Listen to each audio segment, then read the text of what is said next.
Welcome back to Temple Emmanuel in Orange Village, Ohio, on Shabbat, which falls on October 1st.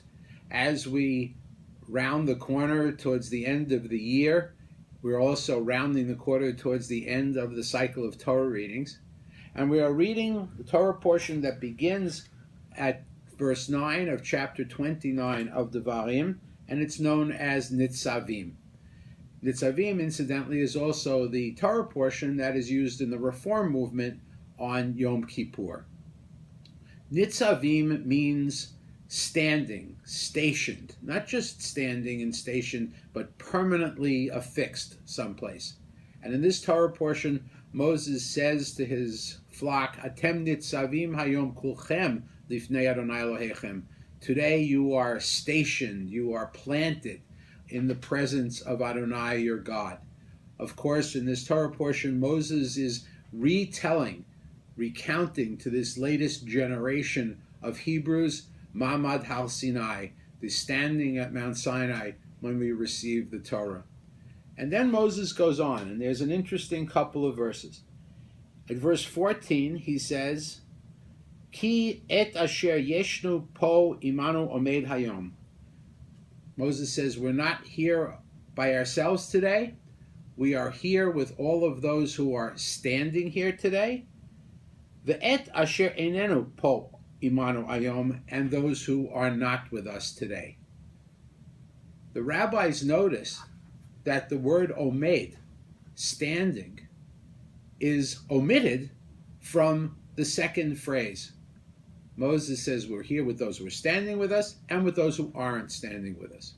And the rabbis say, how can you be there, stationed before God, if you're not standing?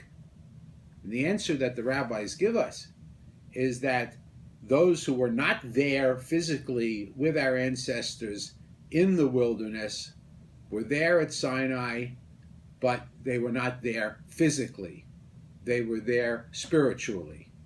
The lack of the word standing, meaning they were there in spirit rather than in body.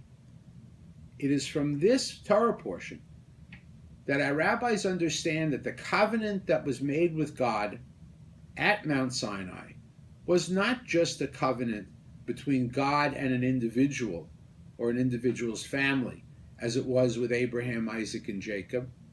It was not just a covenant and a brit between God and the corporate entity of the people of Israel, but it also was a covenant that bound us to past generations and binds us to future generations.